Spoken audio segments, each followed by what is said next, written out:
Hello everyone, my name is Kushi and today we are going to analyze economy section of the UPSC CAPF examination using previous year questions from 2021 to 2025.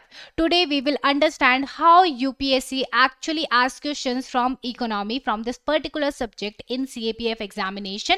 What topics repeat, कौन से topic repeat होते हैं, कौन सी हमारी relevant themes हैं, and also let me show you depth identification. यहाँ पे हम समझेंगे how deep we need to study those topics. जो टॉपिक हमने आइडेंटिफाई किए उनको कितने डेप्थ में हमें पढ़ना है. एंड मोस्ट इंपॉर्टेंटली लास्ट में हमारे पास आता है कॉस्ट बेनिफिट एनालिसिस.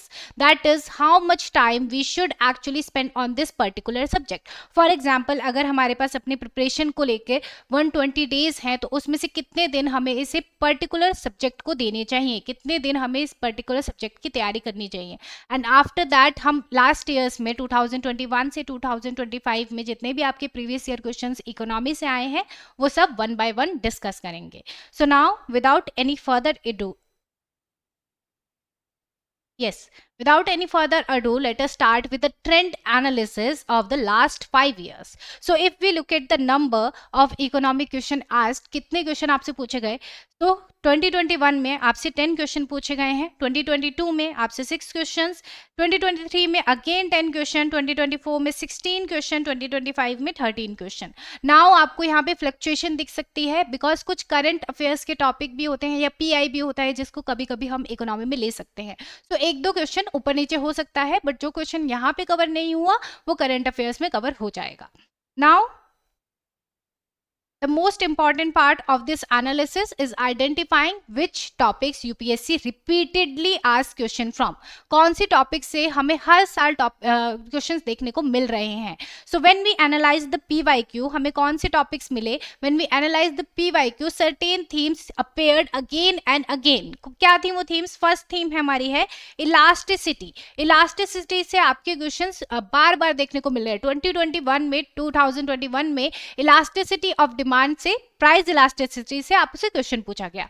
देन आपसे पूछा गया टैक्स इंसिडेंस एंड इलास्टिसिटी 2024 में. देन इनकम इलास्टिसिटी से क्वेश्चन आया 2025 में अभी रिसेंटली. एंड देन अगेन जो आपसे 2021 में प्राइस इलास्टिसिटी से क्वेश्चन पूछा गया उसी सेम टॉपिक से आपसे 2025 में टॉपिक पूछा गया एंड उसके साथ ऐड किया गया टाइप ऑफ फर्म लाइक हमारे पास मोनोपोलिस्ट है, हमारे पास परफेक्ट कंपटीशन है. तो ये सब आपसे पूछा जा रहा है. दैट मीन्स माइक्रो इकोनॉमिक्स भी आपके लिए इंपॉर्टेंट है, जो कि बेसिकली अगर हम यूपीएससी सीएससी की बात करते हैं तो वहां ज्यादा उसका वेटेज नहीं होता है, बट यहाँ पे it is equally important.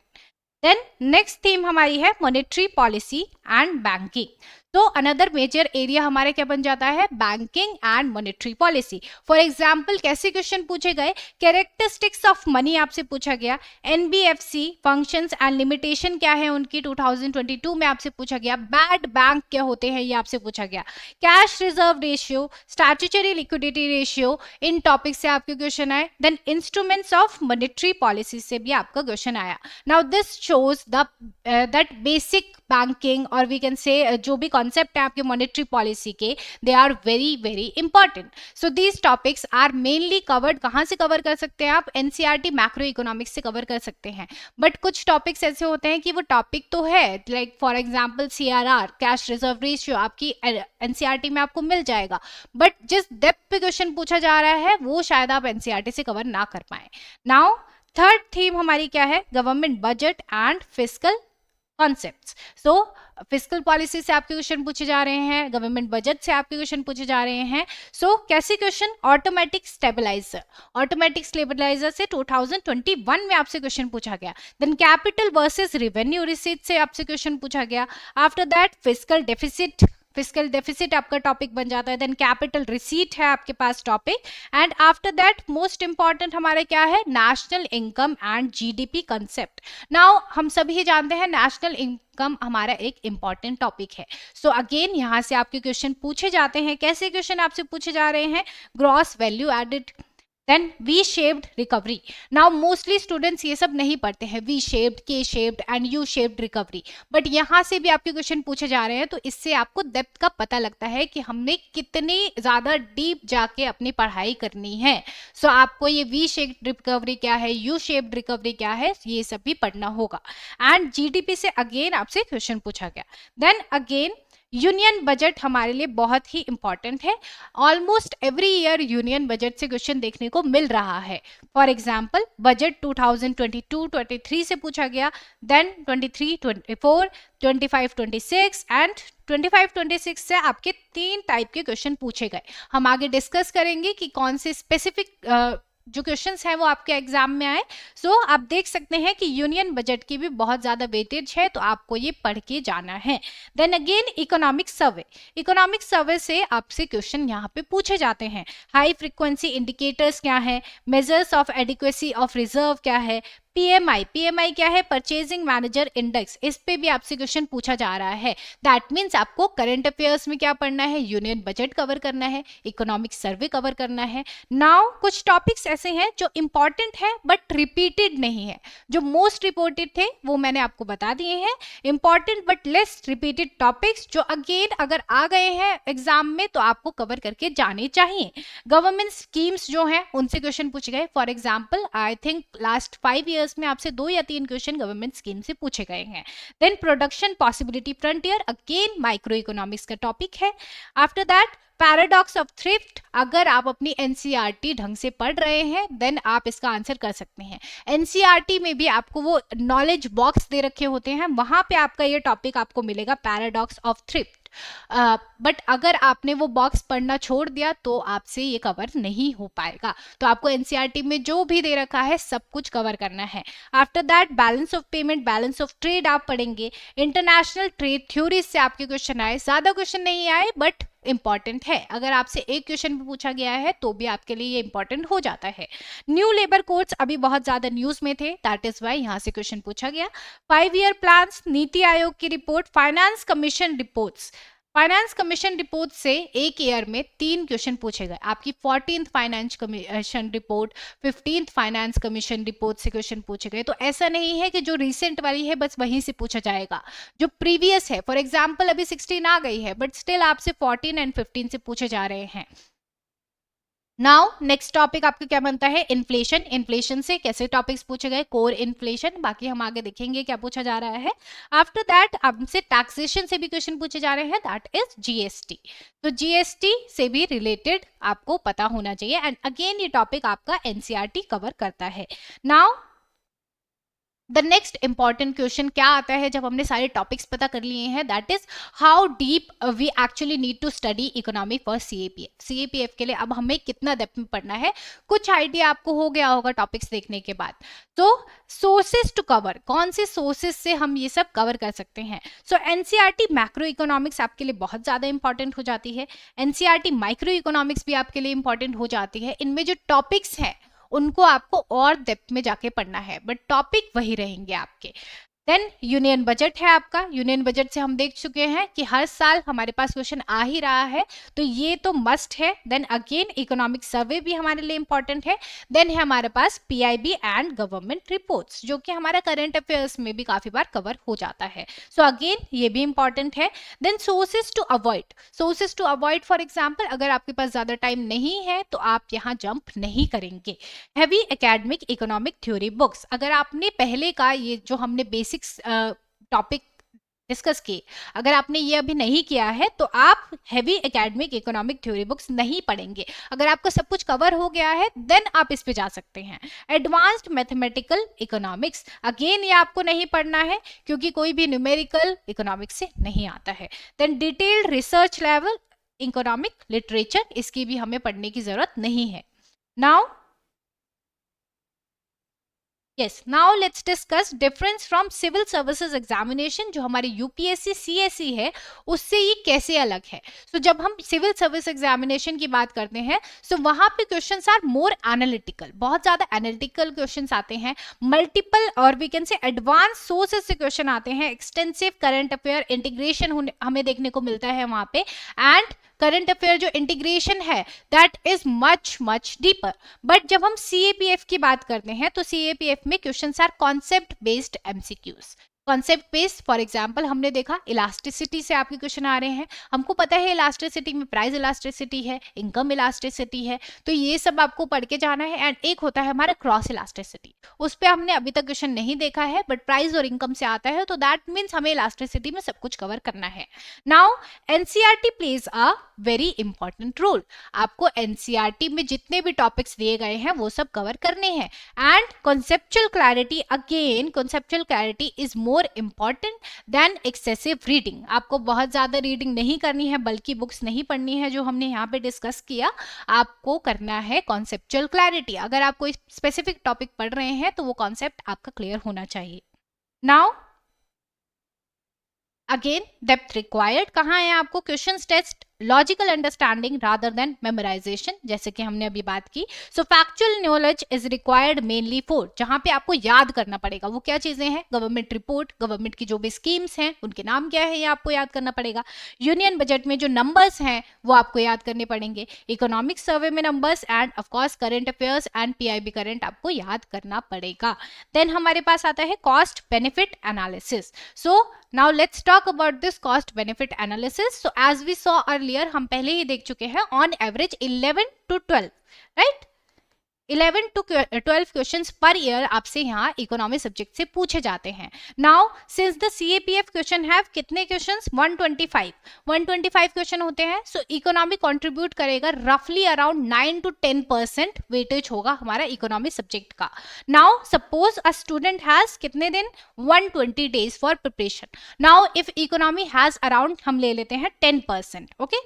Now if economy has around 10% weightage, so then logically we can say that the student should spend about 10% of the preparation time on economy. So हम क्या करेंगे, 120 multiplied by 10% हमारे पास कितना आ जाता है, 12 days. तो 12 days में आपको अपना इकोनॉमिक सब्जेक्ट 12 डेज उसको डिवोट करने हैं। 12 डेज आप क्या पढ़ेंगे, सिर्फ इकोनॉमी पढ़ेंगे। Now for example, if a student has or we can say if the student studies 8 hours per day, 8 घंटे के लिए वो रोज पढ़ता है। सो सिंपल वे क्या होगा कवर करने का, 6 दिन में वो अपनी NCERT के जितने भी टॉपिक्स हैं वो कवर करे, बजट एंड इकोनॉमिक सर्वे 2 दिन में कवर करे, करंट अफेयर्स के लिए 2 दिन इनफ है, बिकॉज मंथली करंट अफेयर्स अगर आप पढ़ेंगे तो 2 दिन में आप पूरी वीडियोस खत्म कर सकते हैं। Then we have revision and PYQs के लिए अगेन 2 डेज, एंड PYQ हम इस वीडियो में कवर कर ही रहे हैं। Now that we understand the trend and preparation strategy, अब हम समझ चुके हैं कि ट्रेंड क्या है, प्रिपरेशन स्ट्रैटेजी क्या है, कौन सी बुक्स हमें रेफर करनी है। So now let us move forward and start analysing the actual questions from the exam. अभी तक हमने देखा किस टॉपिक से क्वेश्चन आया, अब हम देखेंगे कैसे फ्रेम किए जा रहे हैं question. So we will start with 2025 questions,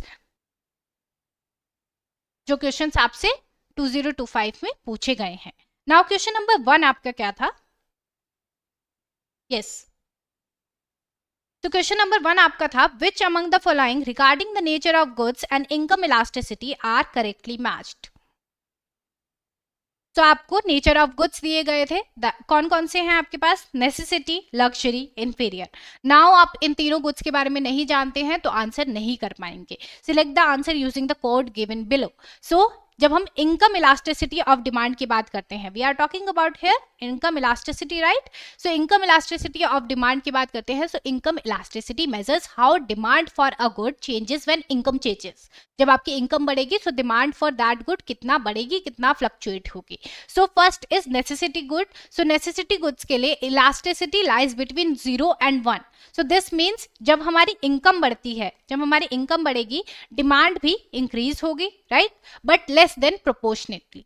तो दैट इज वाई नेसेसिटी वाला करेक्टली मैच्ड हो रखा है। नाउ नेक्स्ट हमारे पास क्या है, luxury goods. Second is luxury goods जिसको मैच किया गया है greater than 1। So this is correct because for income elasticity or we can say for luxury goods income elasticity is greater than 1। तो अगेन ये आपका करेक्टली मैच्ड है। इसका मतलब क्या है, this means demand increases more proportionately with income. तो मोर देन 1 का क्या मतलब है, demand increases more than proportionately with income. For example we can say that when income rises people may start buying cars, जो भी हमारे luxury goods है, car खरीदेंगे, एक्सपेंसिव गैजेट खरीदेंगे, इंटरनेशनल वेकेशंस पे जाएंगे, so that is why greater than 1. Third category हमें दी गई है इंफीरियर गुड्स की. तो for inferior goods elasticity is negative, but यहाँ पे हमें क्या दिया गया है, more than 0. Now this one is incorrect. That means जब हमारी नेगेटिव आएगी, जो हमारी इनकम इलास्टिसिटी है नेगेटिव आएगी, that means when income increases, जब हमारी इनकम इंक्रीज होगी, डिमांड एक्चुअली फॉल्स. तो ये हमारा करेक्टली मैच नहीं है, तो यहाँ पे हमारा करेक्ट आंसर क्या हो जाएगा, option C. Option C is our correct answer. Now question number 2, which of the following statements about the relationship between price elasticity of demand and type of firm is correct? Price elasticity and type of firm से आपसे ये question पूछा गया है. तो जब हम elasticity of demand and market structure की बात करते हैं, सो हम पहले दोनों स्टेटमेंट को पढ़ेंगे. Perfectly elastic demand is associated with a competitive firm. So this one is correct. Competitive firm में किसकी बात कर रहे हैं हम, परफेक्ट कॉम्पिटिशन की बात कर रहे हैं. So in perfect competition there are many sellers selling identical products, so the firm has no control over price. So if a firm increases its price even slightly, अगर आप कोई भी फर्म अपने प्राइस इंक्रीज करे, consumer will simply shift to other sellers, कि इनके price ज्यादा है, इनसे नहीं खरीदेंगे, किसी और के पास जाएंगे. Therefore the firm's demand curve, we are talking about demand curve here, firm demand curve becomes perfectly elastic, meaning it is horizontal. That is why the statement is correct everyone. Then statement 2 हमारे पास आ जाती है, perfectly inelastic demand is associated with a monopolistically competitive firm. तो this one is incorrect. Incorrect क्यों है, because जब हम monopolistic competition की बात करते हैं, firm sell differentiated products. Monopolistic में डिफरेंशिएटेड प्रोडक्ट्स बेचे जाते हैं. आई होप आपको ये पता होगा. For example different brand of toothpaste हो गया. टूथपेस्ट क्या होते हैं हमारे पास, कोलगेट है, पेप्सोडेंट है, तो अलग अलग टूथपेस्ट बेचे जा रहे हैं. नाउ यहाँ पे सब्सटीट्यूट एग्जिस्ट करते हैं, that is why demand will still respond to price changes. So demand is elastic here. Demand क्या है, इलास्टिक है, परफेक्टली इनइलास्टिक नहीं है जो हमें बोला गया. That is why this one is incorrect. So हमारा करेक्ट आंसर यहाँ पे क्या हो जाएगा, option A is our correct answer. Now question number 3 everyone, the comparative advantage theory. So comparative advantage theory की हम बात कर रहे हैं, is a trade theory that describes the basis of two nations engaging in trade. Which one among the following statement regarding the theory is not correct? We are talking about comparative advantage theory here. पहले आपसे theories नहीं पूछी जाती थी, but recently 2025 में आपसे theories पूछी गई हैं. That is why हमें again ये cover करके जाना है, right? तो यहाँ पे हमारा correct answer क्या हो जाएगा? Wait a second. Yes. Now let's read each statement one by one. जब हम one by one स्टेटमेंट पढ़ेंगे तब हमें पता लगेगा कि कौन सी स्टेटमेंट है जो इनकरेक्ट है. क्या बताना है हमें, नॉट करेक्ट बताना है. तो फर्स्ट स्टेटमेंट में हमें बोला जा रहा है that David Ricardo was the author of the CAT. CAT क्या है हमें पहले बता दिया गया है, कंपैरेटिव एडवांटेज थ्योरी है. So this question is based on comparative advantage theory, and ये किसने दी थी, ये आपको याद होना चाहिए, developed by David Ricardo. So this one is correct everyone, incorrect नहीं है. The CAT is explained in the book titled on the principles of political economy and taxation and first published in 1817. Now again this one is correct. Then हमारा incorrect option आता है, that is option number C. According to the CAT, the nation which does not have absolute advantage in any goods can not benefit from trade, right. तो जो हमारी comparative advantage theory है उसका core idea क्या है ये आपको पता होना चाहिए. Core idea is very important जब हम इंटरनेशनल ट्रेड थ्योरी की बात कर रहे हैं. कोर आइडिया कहता है that countries should specialise in producing goods where they have the lowest opportunity cost. Now even if a country is not the best at producing anything, कि वो कुछ भी प्रोड्यूस करने में अच्छी नहीं है, it can still benefit from trade, right. So हमारा करेक्ट आंसर यहाँ पे क्या हो जाएगा, option C. Comparative advantage is about relative efficiency. Let me write it here, relative efficiency and not absolute efficiency. That is why जो हमारी incorrect statement है वो क्या हो जाती है, option C. Option C is our correct answer है. Now question number 4, match list 1 with list 2 and select the answer using the code given below the list. तो लिस्ट 1 दी गई है, लिस्ट 2 दी गई है. ये अगर आपने एनसीईआरटी भी पढ़ा होता तो भी शायद आप इसका आंसर नहीं कर पाते, बिकॉज हमें बुक्स दी गई हैं एंड उन बुक्स को किसने लिखा है ये बताया गया है. तो यहाँ पे बेसिकली आपका करेक्ट आंसर क्या हो जाएगा, आपका करेक्ट आंसर है यहाँ पे ऑप्शन बी. तो यहाँ पे आपको बस याद रखना है कि कौन सी बुक्स हैं और उन बुक्स को किसने लिखा है. तो हमारा करेक्ट आंसर क्या है यहाँ पे, option B is your correct answer. Now question number 5, which one among the following items of expenditure received the highest allocation in the union budget 2025-2026? So union budget से आपका करंट अफेयर का question पूछ लिया गया है. हमने अभी discuss किया था कि यूनियन बजट आपका बहुत इंपॉर्टेंट है. तो यहाँ पे आपका करेक्ट आंसर क्या हो जाता है, your correct answer here is option C. Option C is your correct answer. Wait a second. Yes, so here option C is your correct answer for question number 5, because yes,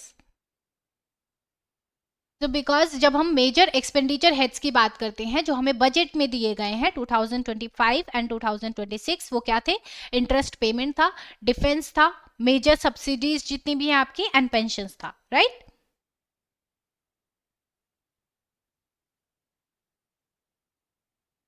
क्या था आपका, interest payment कितना था. अब आपसे पूछा गया which one the following items of expenditure receive the highest. Highest मतलब हमें अब नंबर्स भी पता होने चाहिए, दैट इज वाई आपको ये नंबर्स भी याद रखने हैं. तो इंटरेस्ट पेमेंट का आपका समथिंग अराउंड था, wait a second, yes, something around 12.7 lakh. 12.7 lakh highest था और बाकियों का समथिंग अराउंड 2 था, 3 था एंड 4 था. तो हाईएस्ट एंड लोएस्ट एटलीस्ट आपको याद होने चाहिए, बिकॉज वहां से आपके क्वेश्चंस बन रहे हैं. Now question number 6, which one among the following is not identified as one of the engines of development in the union budget 2025-26. So हमसे क्या पूछा गया, इंजन्स ऑफ डेवलपमेंट के बारे में पूछा गया है. सो जब यूनियन बजट 2025-26 की जब हम बात कर रहे हैं, the government identified 4 engines of development. आपको ये पता होना चाहिए कि वो कौन कौन से हैं. First is agriculture, second is MSME, and then we have agriculture. After that we have investment, and then we have export. तो नॉट आइडेंटिफाइड पूछा गया है, कौन सा नहीं है इसमें से, ऑप्शन ए टेक्सटाइल हमारा आंसर नहीं है. Now question number 7, which one among the following schemes focused on developing modern infrastructure and optimising supply chain from farm to retail in Indian agriculture sector. Now जब हमने schemes की बात की तो again आपका स्कीम से क्वेश्चन उठ के आ गया है. तो यहाँ पे आपका करेक्ट आंसर क्या है, option A is your correct answer, प्रधानमंत्री किसान सहायता योजना. तो आपको स्कीम्स भी पढ़ के अपने एग्जाम में जानी है, बिकॉज वहां से भी आपके क्वेश्चन पूछे जा रहे हैं. एंड ये बहुत पीछे से नहीं पूछा गया, बहुत पुराना क्वेश्चन नहीं है, 2025 में आपका ये क्वेश्चन पूछा गया है. Now question number 8, the union budget for which of the following years announced the issue of sovereign green bonds to reduce the carbon intensity of the economy. तो अगेन यूनियन बजट से आपका एक और question पूछा गया. Union budget से आपने कितने क्वेश्चन देख लिया अभी तक, 3 क्वेश्चन आप देख चुके हैं. तो यहाँ पे हमारे यूनियन बजट पढ़ना बहुत ही ज्यादा इंपॉर्टेंट हो जाता है. तो यहाँ पे हमारा करेक्ट आंसर क्या है, option A is your correct answer. Now देखिए, यूनियन बजट आप 25-26 पढ़ के जा रहे हैं, दैट इज करेक्ट, बट आपको सिर्फ 25-26 नहीं पढ़ना है. आपसे कहाँ से क्वेश्चन आ रहा है, 22-23 से भी क्वेश्चन आ रहा है. सो आपको पुराने बजट भी पढ़ने पड़ेंगे, कवर करने पड़ेंगे, बिकॉज आपके क्वेश्चंस वहां से पूछे जा रहे हैं.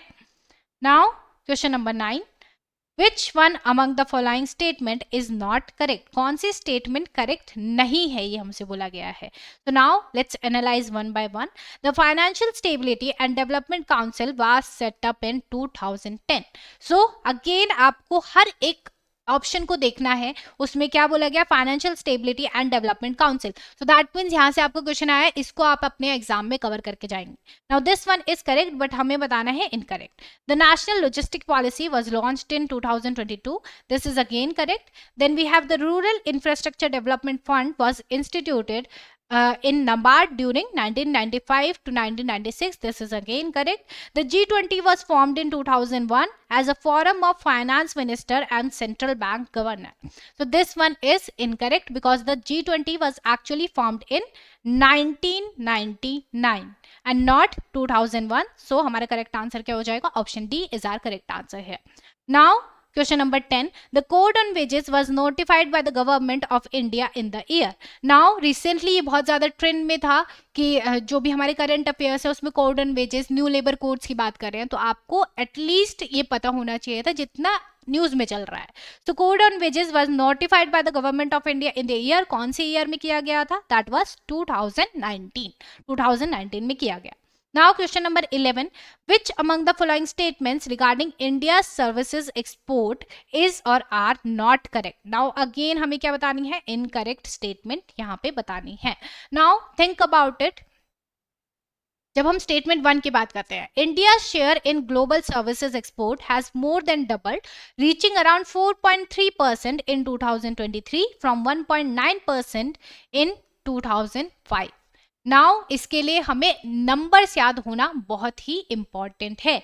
नंबर्स आपको याद होने चाहिए. नाउ जब ये हमारी स्टेटमेंट 1 है, this one is correct. Okay, this one is correct. It was more than double.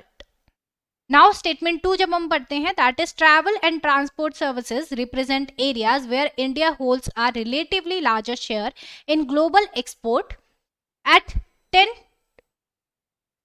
this is 10.2 I guess, at 10.2% and 8.5% respectively in 2023. Now this statement is incorrect because हम किसकी बात कर रहे हैं? We are talking about travel and transport here. So travel and transport services represent areas where India India holds a relatively larger share in global exports. So India की जो strength है in services export is mainly इन कहाँ है? IT and IT enabled services में है and business services में है. Travel and transport की जब हम बात करते हैं, travel and transport are not major strengths for India in global services export. So that is why this one is incorrect. हमारा करेक्ट आंसर यहाँ पे क्या हो जाएगा? Option B is your correct answer. Now question number 12. Which one among the following financial institutions reports the monthly purchasing managers index for services in India? सो हम यहाँ पे किसकी बात कर रहे हैं? हम परचेजिंग मैनेजर्स इंडेक्स की बात कर रहे हैं. अगर आपने इंडेक्स के बारे में पहले नहीं पढ़ा है या आप कवर नहीं करने वाले थे, आप क्वेश्चन को एनालाइज करने के बाद आपको क्या पता लग रहा है कि आपको ये इंडेक्स कवर करके जाना है, right? So here they are asking which one among the following financial institution reports the monthly purchasing managers index for services in India. So यहाँ पे हमारा करेक्ट आंसर क्या हो जाएगा? द परचेजिंग मैनेजर इंडेक्स, जिसको हम PMI भी बोल सकते हैं, for services in India, is compiled by S&P global. I hope आपने इसका नाम सुना होगा, S&P global, based on surveys of companies and it is released under the sponsorship and we can say branding of HSBC. Here your correct answer is option A, everyone. Now question number 13, our last question for 2025. Which one among the following is the estimated fiscal deficit as a percentage of GDP of India in the budget estimates of 2025-26? Now again आपसे budget से question पूछा जा रहा है. सो यहाँ पे your correct answer is yes, option B is your correct answer, that is 4.4% of GDP. तो यहाँ पे हमारा आंसर कहाँ से पूछा गया? अगेन क्वेश्चन पूछा गया यूनियन बजट 2025-26 से, बजट एस्टिमेट से आपके क्वेश्चन पूछे जा रहे हैं. So here the government of India projected the fiscal deficit at 4.54% of GDP. तो अगेन ये सब आपको नंबर्स याद होने चाहिए. आपने नंबर्स की इंपॉर्टेंस देखी कि आपको डायरेक्टली नंबर्स याद होने चाहिए, अदरवाइज आप ये क्वेश्चन सॉल्व नहीं कर पाएंगे. Now let's discuss questions from 2024. Consider the following statements. Now हमें एक और टॉपिक यहाँ पे मिलता है, दैट इज फाइनेंस कमीशन. 2024 में आपके फाइनेंस कमीशन से बहुत से क्वेश्चंस पूछे गए हैं. तो अगेन आपको क्या कवर करके जाना है? फाइनेंस कमीशन कवर करके जाना है.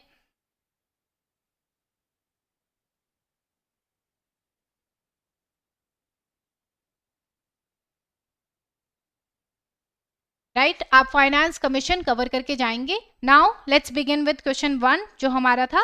कंसिडर द फॉलोइंग स्टेटमेंट्स, आपको स्टेटमेंट्स दी गई हैं एंड आप दोनों स्टेटमेंट पढ़ेंगे एंड आपको क्या बताना है, which of the following statement above is और आर करेक्ट, करेक्ट स्टेटमेंट बतानी है। अभी तक हमने ऊपर क्वेश्चन में क्या देखा था, इनकरेक्ट, यहाँ पे हमें बतानी है करेक्ट स्टेटमेंट। तो द करेक्ट आंसर हेयर क्या होगा ये हमें स्टेटमेंट पढ़ने के बाद पता लगेगा। So finance commission, the 15th finance commission used fiscal effort as a criterion for horizontal devolution unlike the 14th finance commission. Now यहाँ पे आपसे सिर्फ 15th फाइनेंस कमीशन पे नहीं पूछा गया, आपसे 14 एंड 15th फाइनेंस कमीशन पे क्वेश्चन पूछा गया है। दैट मीन्स आपको सिर्फ रिसेंट वाला नहीं पढ़ के जाना है, आपको पुराने फाइनेंस कमीशंस भी कवर करने हैं।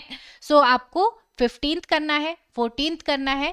ये हमारे टॉपिक्स हैं जो आपको साइड बाय साइड नोट करने चाहिए, जो आपको कवर करके जाने ही जाने एग्जाम में। तो फाइनेंस कमीशन क्या होती है, finance commission decide how tax revenue collected by union government will be shared with in the state, कि स्टेट में कैसे शेयर होगा। So 15th finance commission introduced a new criteria called tax and, और we can say that क्या बोला था उन्होंने उसे, tax and fiscal effort. Now this criteria encourages state to improve their tax collection efficiency. Now जब हम 14th की बात करेंगे, सो 14th फाइनेंस कमीशन हाउएवर इस वाले क्राइटेरिया को, जो हमने टैक्स एंड फिस्कल एफर्ट की बात की, इसको इंक्लूड नहीं करता है। सो दैट इज वाई जो हमारी स्टेटमेंट 1 है वो करेक्ट हो जाएगी, right. This one is correct. Now statement 2 क्या है, both the 14th and 15th Finance Commission used pre-2011 demographic variable as a criteria for horizontal devaluation. So here it says that both commission जो हमारी 14th है and 15th है used only pre 2011 demographic variables, but that is incorrect because जो हमारा 2011 population data है उसको भी use किया गया है। सो स्टेटमेंट 1 हमारी करेक्ट है एंड स्टेटमेंट 2 हमारी इनकरेक्ट है, एंड हमारा आंसर क्या हो जाएगा यहाँ पे, option A is our correct answer. Now question number 2 everyone, consider the following statements. तो अब हम यहाँ पे किसकी बात कर रहे हैं, we are talking about burden of tax. सबसे पहले हमें क्वेश्चन में बताना क्या है, which of the statements given above are correct, correct statement इनमें से कौन सी है ये हमें बतानी है। तो burden of a tax on a commodity is independent of who, buyer or seller, it is explicitly imposed upon. Then statement 2 है, burden of tax on a commodity depends on the slope of the demand and supply curves. So here both statements are correct, दोनों ही statement हमारी correct है। So हमारा correct answer यहाँ पे क्या हो जाएगा, option C is your correct answer here. Now wait a second.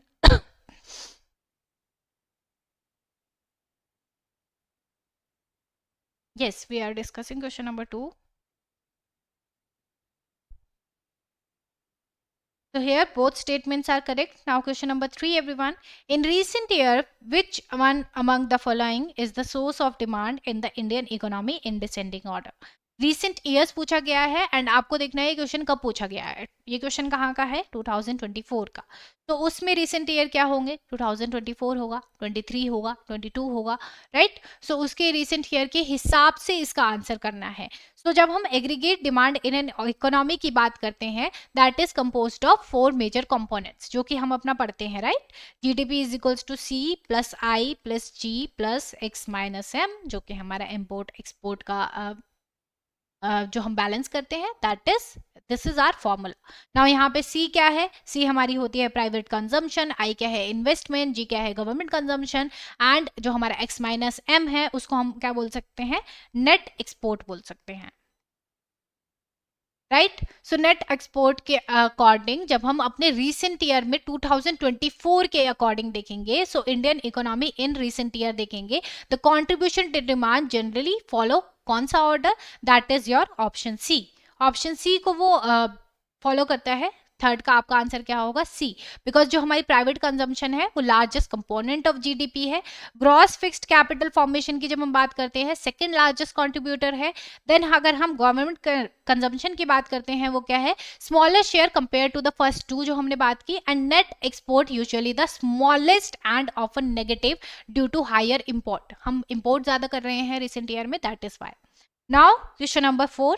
What is the percentage weightage assigned to forest and ecology in the devolution formula given by the 15th Finance Commission? अभी हमने question कहाँ से देखा था? 14 and 15th finance commission से. ये वाला सिर्फ आया आपका 15th finance commission of India for sharing of union tax revenue with in the state. So ये कितना था? अगर आपने अपनी रिपोर्ट पढ़ी है 15th फाइनेंस कमीशन की, देन आपको इसका आंसर कर पाएंगे. फॉरेस्ट एंड इकोलॉजी को कितना दिया गया था? Option A is your correct answer, 10%. Now question number 5. Consider the following statements regarding instruments of monetary policy. Monetary policy से आपके क्वेश्चन पूछे गए हैं. Now statement 1 कह रही है the central bank can increase the money supply by increasing the bank rate. So bank rate क्या है? Rate at which the central bank lends to commercial bank. वो हमारी हो जाती है बैंक रेट. तो increasing the bank rate makes borrowing costlier. जो हमारी बोरोइंग है वो कॉस्टली होगी, डिस्करेज करेगा ये बैंक को बोरो करने से. दिस रिड्यूस जो हमारी क्रेडिट क्रिएशन है एंड मनी सप्लाई है. We are talking about money supply है, राइट? तो जो हमारी क्रेडिट क्रिएशन है एंड मनी सप्लाई है उसको ये रिड्यूस करेगा एंड इंक्रीज नहीं करेगा. सो दैट इज वाई ये स्टेटमेंट हमारी इनकरेक्ट है. नाउ स्टेटमेंट 2 की जब हम बात करते हैं, the central bank can increase the money supply by purchasing securities from the public. So when the central bank purchases security from the public, central bank ने ओपन मार्केट ऑपरेशन करके purchase किया, it injects liquidity into the economy. So people receive money in exchange for security. So हमारी जो money supply है वो क्या होगी? Increase होगी. मनी सप्लाई इंक्रीज होगी. That is why this one is correct. Now the central bank can decrease the money supply by increasing the cash reserve ratio. Now again we are talking about cash reserve ratio. now ये question directly आपको cash reserve ratio से नहीं है, but cash reserve ratio आपको पता होना चाहिए क्या है इसका आंसर करने के लिए. तो कैश रिजर्व रेशियो क्या है? Percentage of bank deposits kept with the central bank. Now अगर हम सीआरआर को इंक्रीज करेंगे, increasing CRR reduces funds available for lending. So जो हमारी मनी सप्लाई है वो डिक्रीज होगी, right? So this one is again correct. So हमसे करेक्ट स्टेटमेंट पूछी गई थी, तो हमारे करेक्ट आंसर यहाँ पे क्या हो जाएगा? Option B is your correct answer. Now question number 6. Which of the following statements with regard to national logistics policy is not correct? Not correct का मतलब क्या आ गया आपका? Incorrect आपको statement यहाँ पे बतानी है.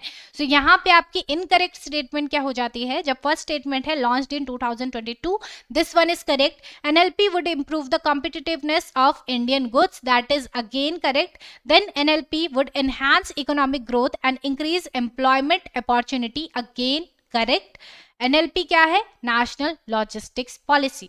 सो इसके लिए भी आपको नेक्स्ट साइकिल में पढ़ के जाना है. NLP would provide an opportunity for deleveraging balance sheet and providing fiscal spare for investment in new infrastructure assets. So here this one is incorrect. The objective is associated with the, जो हमसे बोला जा रहा है यहाँ पे, that is national monetisation pipeline and not national logistics policy. That is why this one is our correct answer, option D. Question number 7. Consider the following statements regarding public goods and externalities. तो यहाँ पे हमें statement 1 दी गई है, that is non rivalry and non excludability are two characteristics of public goods. So we are talking about public goods की characteristics. यहाँ पे आपको पता होने चाहिए पब्लिक गुड्स के दो कैरेक्टरिस्टिक्स हैं, दैट इज नॉन राइवलरी. उसमें क्या होगा? One person's consumption does not reduce availability for others. And non excludability.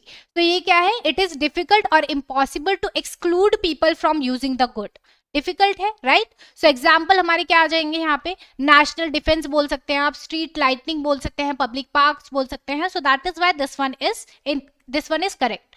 Then market can provide the optimal amount of a good in the presence of externalities. Now जब हम externalities की बात करते हैं, when externalities positive हो या negative externalities हो, अगर वो एग्जिस्ट करती हैं, the market fails to allocate resources efficiently. Market allocate नहीं कर पाएगा. फॉर एग्जाम्पल जो हमारा पॉल्यूशन है वो हमारा नेगेटिव एक्सटर्नैलिटी है. And we can say that जो हमारी एजुकेशन बेनिफिट्स हैं जो सोसाइटी को दिए जाते हैं, that is positive externality. Now because private decision makers ignore these external effects, market do not produce the socially optimal quantity. Market produce नहीं कर पाता. गवर्नमेंट का इंटरवेंशन है, लाइक फॉर एग्जाम्पल टैक्सेस है, सब्सिडीज है, रेगुलेशन है, वो सब इंपॉर्टेंट हो जाता है यहाँ पे एंड नीडेड है, that is why this one is incorrect. So हमारा करेक्ट आंसर यहाँ पे क्या होगा, हमसे पूछा गया था करेक्ट आंसर क्या है, one only, option A is our correct answer. Question number 8, population of the year 2011 was first introduced in the tax devolution formula for sharing union tax revenue with the states by। so यहाँ पे हमारा correct answer क्या होगा, correct answer यहाँ पे है हमारा option C is our correct answer. 14th finance commission 2015 से जो 2020 तक था, इन्होंने इंट्रोड्यूस किया था population of 2011 as a criterion in tax devolution formula. Now question number 9, which of the following statements is not correct for प्रधानमंत्री मुद्रा योजना। ना योजना से आपका अगेन एक क्वेश्चन आ गया है, सो आपको ये भी पता होना चाहिए। तो यहाँ पे पूछा गया, बताया गया है it was launched in 2015। Now this one is correct. It grants loans up to 15 lakhs for income generating manufacturing trading and service sectors. Now this one is incorrect. Now अगर आपने इस योजना के बारे में पढ़ा होगा तो आप बता सकते हैं that under this scheme, under this योजना, राइट, द मैक्सिमम लिमिट जो हमारी है, मैक्सिमम लोन की लिमिट वो 15 लाख नहीं है, वो 10 लाख है। so that is why this one is incorrect. Question number 10, what were the main reforms undertaken under the new economic policy of the early 1990s। कौन कौन से रिफॉर्म्स लिए गए थे, ये हमसे बोला गया है। सो जब हम न्यू इकोनॉमिक पॉलिसी की बात करते हैं, कब आई थी वो, आई होप आपको पता होगा, दैट इज 1991। सो इंट्रोड्यूस किया गया था to address India's balance of payment crisis and to restructure the economy. It focused mainly on liberalisation, privatisation, globalisation, जिसको हम एलपीजी रिफॉर्म्स के नाम से भी जानते हैं। नाउ ट्रेड लिबरलाइजेशन इसमें था, public sector disinvestment, now again ये इसमें था because reduction of government ownership in public sector enterprises को ही हम क्या बोलेंगे, privatisation. Now poverty alleviation incorrect है, वो नहीं था, एंड रैपिड इंडस्ट्रियलाइजेशन भी नहीं था, बिकॉज ये दोनों क्या हो जाते हैं, ये दोनों रिजल्ट है एलपीजी के, बट एलपीजी में ये नहीं थे, right. So that is why हमारा करेक्ट आंसर यहाँ पे क्या हो जाएगा, option C is your correct answer. Now question number 11, consider the following statements। we are talking about national monetization pipeline here, right? so national monetization pipeline estimates that for the period 2022 to 2025 the top 3 sectors in terms of monetization potential are roads, railways and oil and gas pipelines। Then under the national monetization pipeline, the instruments to be used for asset monetization include public-private partnership, concessions and infrastructure investment trust। तो यहाँ पे जो हमारी statement 1 है that is incorrect, because जब हम बात करते हैं नेशनल मॉनेटाइजेशन पाइपलाइन की, जो कि 2021 की बात कर रहे हैं, here the top sector of monetisation value क्या थे, रोड था, रेलवे था एंड पावर था। पावर फॉर एग्जाम्पल आपका जो भी हाइड्रो एसेट्स हो गए, फॉर एग्जाम्पल हाइड्रो एसेट्स भी उसमें आते हैं। ऑल्दो हमसे बात की गई है यहाँ पे ऑयल की एंड किसकी बात कर रहे हैं, ये गैस पाइपलाइन की बात कर रहे हैं, ये इंक्लूडेड नहीं थे, दैट इज वाई हमारा इनकरेक्ट स्टेटमेंट हो जाता है। नाउ स्टेटमेंट 2 आपकी करेक्ट है, that is why our correct answer here is option B 2 only. Question number 12, retail core inflation is calculated excluding which of the following। So we are talking about retail core inflation here। So inflation में आपको specific topics भी पढ़ के जाने हैं। हमारी होती है कोर इन्फ्लेशन, देन हमारी होती है हेडलाइन इन्फ्लेशन, तो ये सब आपको पढ़ के जाना पड़ेगा। Now food and beverages, fuel and light, transport and communication, clothing and education. Select the answer using the code given below. तो इसके अकॉर्डिंग अगर हम रिटेल कोर इन्फ्लेशन की बात करें, that is calculated by excluding the most volatile components from the CPI. CPI I hope आपको पता होगा, नहीं पता होगा तो that is consumer price index, ये हमने अपने कोर्स में कवर किया है। द कंपोनेंट्स कौन कौन से एक्सक्लूडेड है, फूड एंड बेवरेजेस आपका एक्सक्लूडेड है, फ्यूल एंड लाइट आपका एक्सक्लूडेड है, एंड जो आपका ट्रांसपोर्ट एंड कम्युनिकेशन है उसको इंक्लूड किया गया है, क्लोथिंग एंड एजुकेशन को भी इंक्लूड किया गया है। दैट इज वाई हमारा करेक्ट आंसर यहाँ क्या हो जाता है, option A is your correct answer. Now question number 13, which of the following is a part of the capital receipt of the government of India. So we are talking about capital receipt here, right? So हमारे पास options है, disinvestment receipt, interest receipt, small savings, net market borrowing. Now they are saying select the answer using the code below. तो capital receipts की जब हम बात करते हैं, पहले आपको पता होना चाहिए कैपिटल रिसीट क्या है, रेवेन्यू रिसीट क्या है. So capital receipt are those receipt that either create liabilities or reduce assets of the government. तो डिसइन्वेस्टमेंट रिसीट्स की जब हम बात कर रहे हैं, that is a capital receipt. Because money obtained from selling government stakes in public sector enterprises, वो हमारा रिड्यूस करता है गवर्नमेंट एसेट को. इंटरेस्ट रिसीट्स आपका क्या हो जाता है, that is a revenue receipt. Interest receipt क्या है, रेवेन्यू रिसीट है, because income earn from loan given by the government, it is part of regular income. जो भी हमारा पार्ट ऑफ रेगुलर इनकम बनता है, that is revenue receipt. But हमें revenue नहीं बताना है. नाउ अगेन स्मॉल सेविंग्स की हम बात कर रहे हैं. स्मॉल सेविंग्स हमारे क्या है, कैपिटल रिसीट है. Then net market borrowing again हमारा कैपिटल रिसीट है. दैट इज वाई हमारा करेक्ट आंसर यहाँ पे क्या है, option D is our correct answer. Now question number 14. Arrange the following sources of revenue of the central government in ascending manner in terms of percentage contribution to the total revenue of central government in 2023 to 2024. So again आपसे current affairs से ये question पूछा गया है, तो आपको इसके लिए क्या पता होना चाहिए, 2023 एंड 24 का डेटा आपके पास होना चाहिए.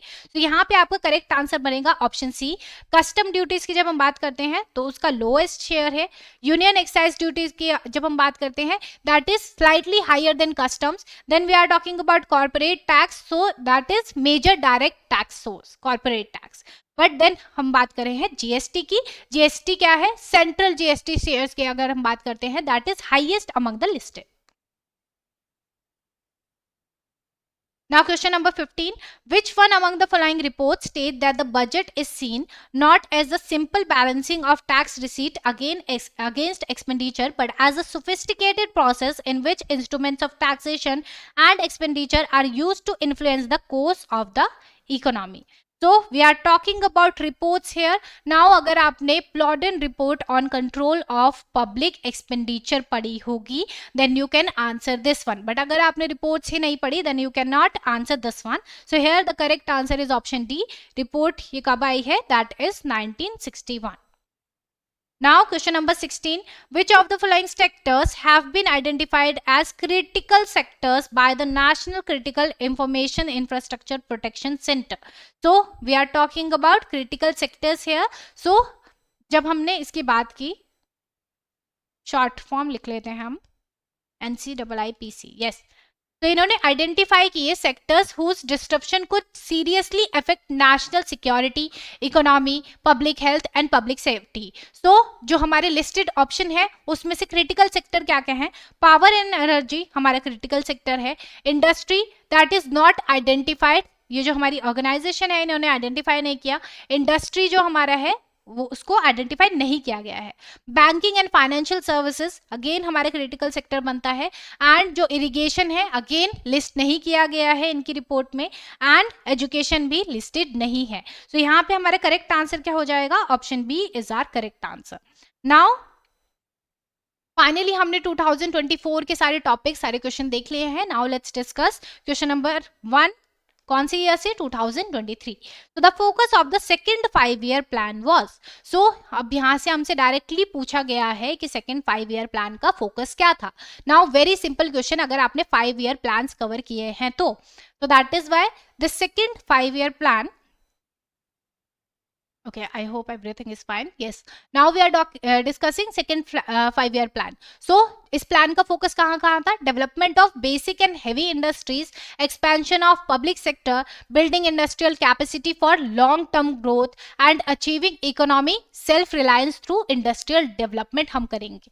सो यहाँ पे हमारे करेक्ट आंसर क्या आ जाता है, option B, rapid industrialisation with emphasis on development of basic and heavy industries. तो आपको पता होना चाहिए जो हमारा 5 ईयर प्लान है, सेकेंड 5 ईयर प्लान से आपको क्वेश्चन पूछा गया तो वो किस पे फोकस करते हैं, तो आपको सारे पढ़ के जाने हैं. Now question number 2. An Indian business person buys share in British car company. This transaction will be reflected in.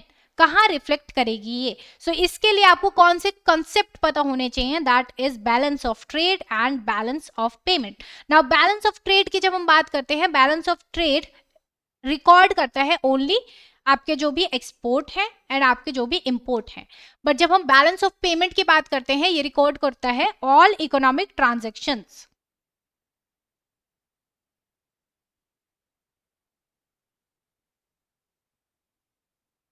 Between residents of a country and rest of the world. जो हमारे रेजिडेंट हैं एंड जो भी बाहर foreign के हैं उनको record करता है। इंक्लूडेड जो आपकी गुड्स हो गए, सर्विसेज हो गए, फाइनेंशियल इन्वेस्टमेंट को भी रिकॉर्ड किया जाता है। Now if they are buying shares of British car company, तो वो किस में आ जाएगा, आपका फाइनेंशियल इन्वेस्टमेंट अब्रोड हो जाएगा, पोर्टफोलियो इन्वेस्टमेंट में हम इसे डालेंगे। Now such transactions are recorded in the capital account of the balance of payment. हमने अभी डिस्कस किया बैलेंस ऑफ पेमेंट में क्या आता है, सो बैलेंस ऑफ पेमेंट में आएगा। Now since no goods are being exported or imported, it does not appear in the balance of trade. Balance of trade में ये नहीं आएगा, that is why the correct answer here is option B. Now question number 3, which of the following are high frequency indicators of the Indian economy? Now आपको इन सब के बारे में पता होना चाहिए थोड़ा बहुत। So high frequency indicators की जब हम बात करते हैं, they are economic indicators released frequently, we can say daily, weekly or monthly, that help track current economic activity for short term trend, सिर्फ शॉर्ट टर्म ट्रेंड्स के लिए।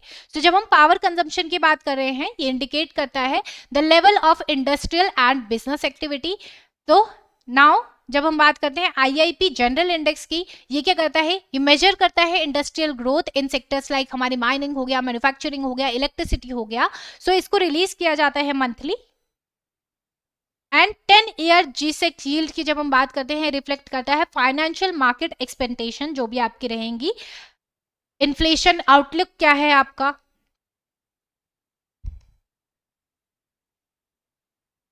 एंड आपकी फिस्कल कंडीशंस क्या है। तो दैट इज वाई यहाँ पे हमारा करेक्ट आंसर क्या बन जाएगा, ऑप्शन डी, 1, 2 एंड 3 तीनों ही हमारे हाई फ्रीक्वेंसी इंडिकेटर्स हैं। Now question number 4, suppose an Indian citizen makes an investment abroad and earns a positive return on her investment. What is the following, which of the following is correct? So ये हमारा question कहाँ से पूछा गया, national income आपका chapter है, वहां से आपसे ये क्वेश्चन पूछा गया है, राइट। सो क्वेश्चन नंबर 4, यहाँ पे आपका करेक्ट आंसर क्या बनेगा, करेक्ट आंसर है आपका ऑप्शन बी, हर income is part of India's national income but not part of India's GDP. तो यहाँ पे आपको पता होना चाहिए जीडीपी और नेशनल इनकम में फर्क क्या है। जीडीपी की जब हम बात करते हैं, जीडीपी मेजर करता है, जीडीपी क्या मेजर करता है आपका, value of goods and services produced within domestic territory, ठीक है, within domestic territory of a country regardless of who owns the factors of production.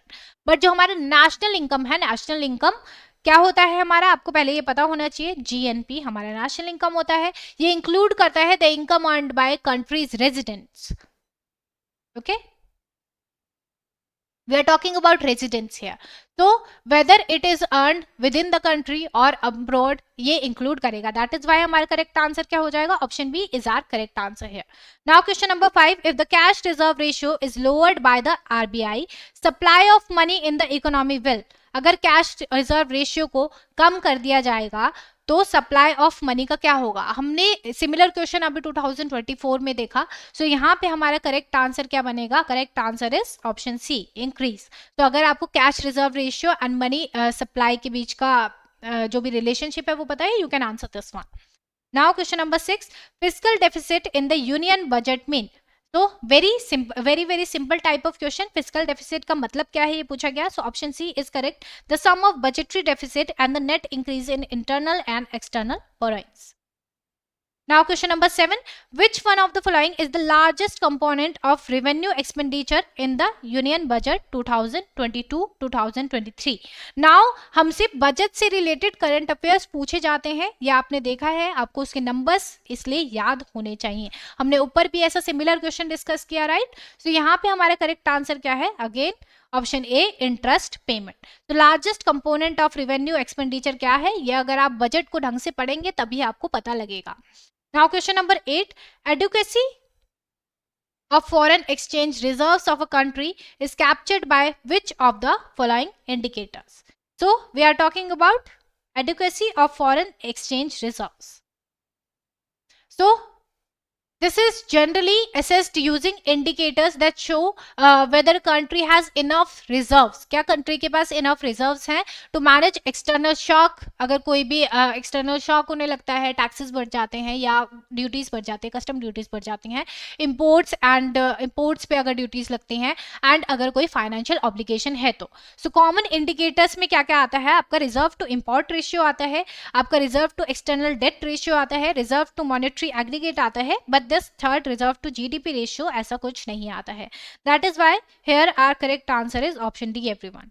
Now question number 9. If all the people of the economy increase the proportion of income they save, the total value of savings in the economy will either decrease or remain unchanged. The phenomenon is known as. Now again अगर आपने NCERT अपना ढंग से पढ़ा है then you can answer this one कि इस phenomenon को क्या कहते हैं? इसको कहते हैं paradox of thrift.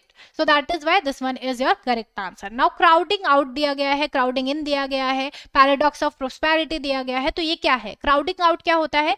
Crowded out occurs when higher interest rate reduce private investment. Private investment को अगर वो कम कर देते हैं. क्राउडिंग इन क्या है? occurs when higher government spending encourage private investment. Of course crowding out का उल्टा है हमारा crowding in. Paradox of prosperity क्या है? refers to limitation in certain economic development approaches, okay, but not this phenomenon. That is why this one is not relevant. So paradox of thrift, that was our answer. Now the banks are required to maintain a certain ratio between their cash in hand and total assets. The ratio is known as. Now again very simple type of question. आपको पता होना चाहिए कि इसका answer क्या है. अगर आपके प्रीवियस ईयर में क्वेश्चन आ रहे हैं cash reserve ratio, cash reserve ratio से क्वेश्चन आ रहे हैं तो आपको सब पढ़ना है. आपको रेपो रेट पढ़ना है, आपको रिवर्स रेपो रेट पढ़ना है, आपको SLR पढ़ना है. तो दैट इज वाई यहाँ पे हमारा करेक्ट आंसर क्या हो जाता है? SLR, statutory liquidity ratio. Now अगर 2023 में किसी ने SLR के बारे में पढ़ा होता एंड अपने ऑप्शंस देखे होते कि इस ऑप्शन में कैश रिजर्व रेशियो भी है एंड चलो मैं उसे भी कवर कर लेता हूँ, तो उसको ऑफकोर्स इसका बेनिफिट 2024 एंड 2025 में होता. Now question number 22, sorry year 2022, question number 1. तो यहाँ पे पूछा गया with reference to Indian economy the term bad bank frequently mentioned in the news refers to. Bad bank क्या है ये आपसे पूछा गया and they are saying frequently mentioned in the news. That means जो भी करंट में आपके चल रहा है उससे रिलेटेड आपके क्वेश्चन पूछे जा रहे हैं. तो अगेन आपके लिए एक चीज तो इंपॉर्टेंट हो जाती है, न्यूज़पेपर. आप डेली करंट अफेयर्स के लिए अपने न्यूज़पेपर्स की हैबिट बनाइए, आप न्यूज़पेपर्स पढ़ने की हैबिट बनाइए, बिकॉज आपके मोस्टली क्वेश्चंस वहां से रिलेट करके पूछे जाते हैं. नाउ बैड बैंक आपसे क्यों पूछा गया हमें पता लग रहा है, क्योंकि वो न्यूज में था. दैट इज वाई आपसे पूछा गया. Now here the correct answer is option A, an asset reconstruction company. Now question number 2, a non-banking financial company cannot. non-banking financial company क्या नहीं कर सकती, क्या restrictions है उसके?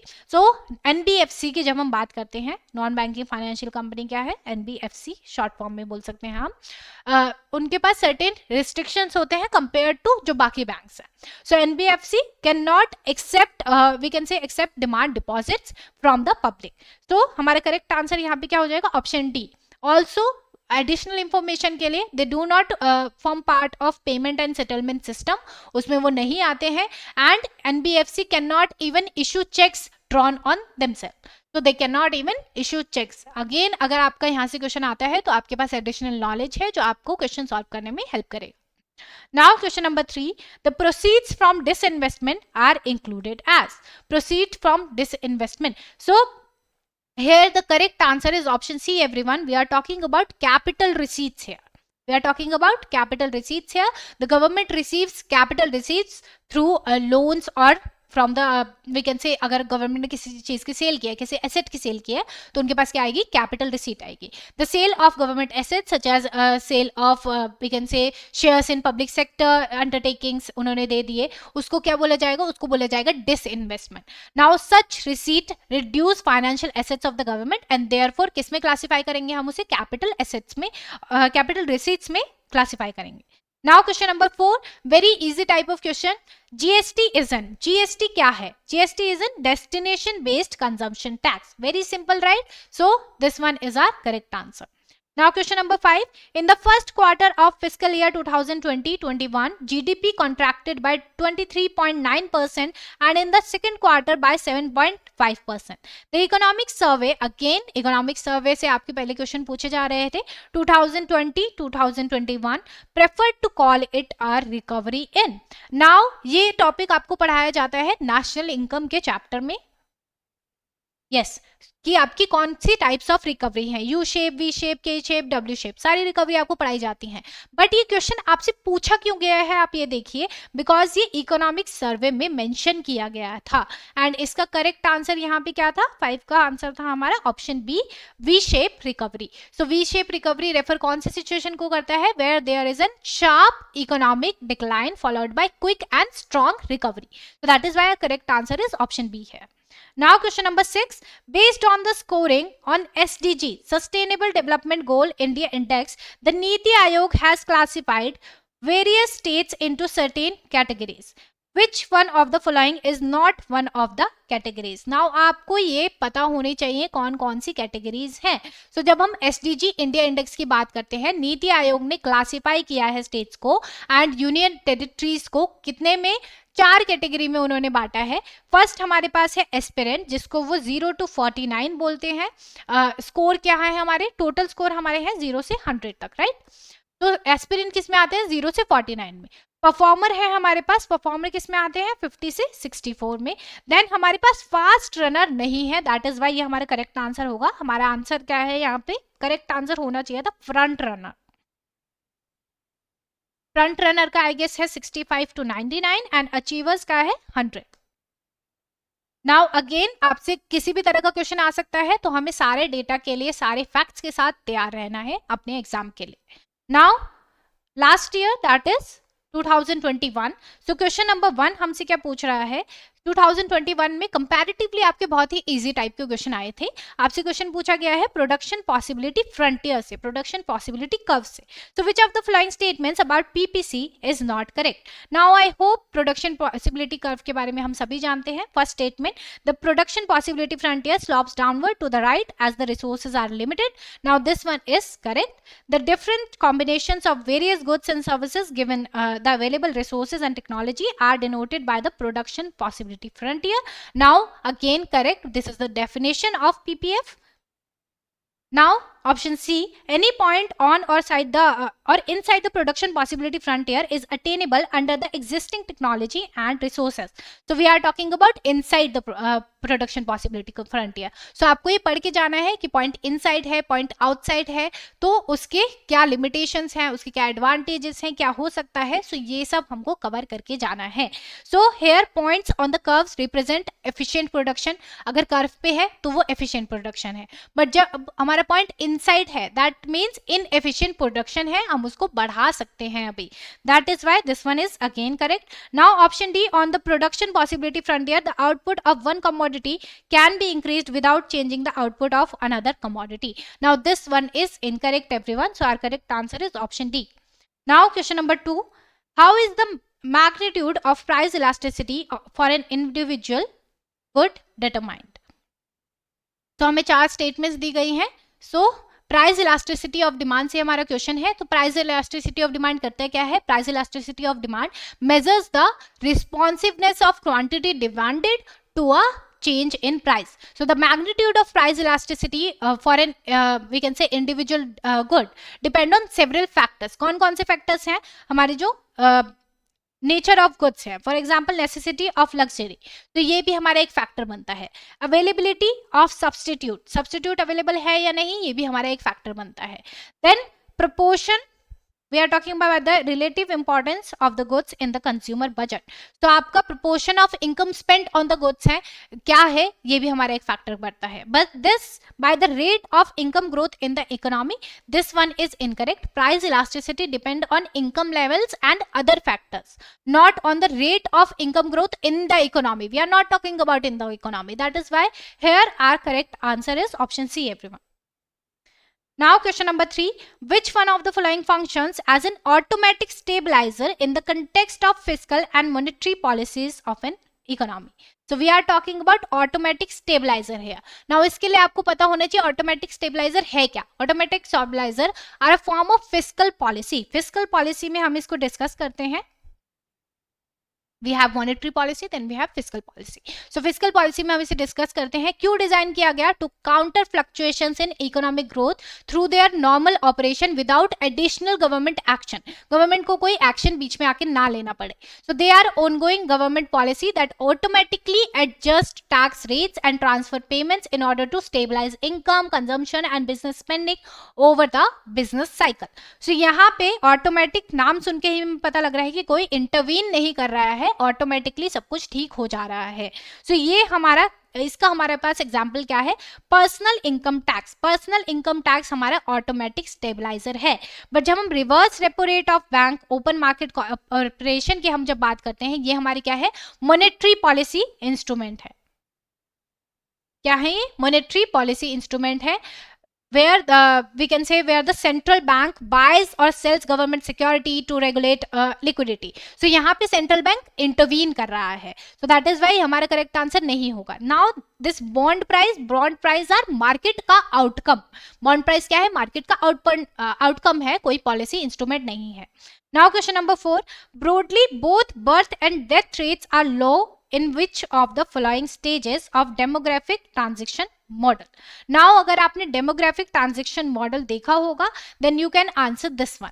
नाउ हमारे पास यहाँ पे 4 स्टेजेस होते हैं डेमोग्राफिक ट्रांजेक्शन मॉडल में, जहाँ पे आपके ये होते हैं high stationary, this one is early expanding, this one is late expanding and this one is low stationary, right. So हमसे क्या पूछा गया? हमसे पूछा गया है कि कौन सी स्टेज में both birth and death rates are low.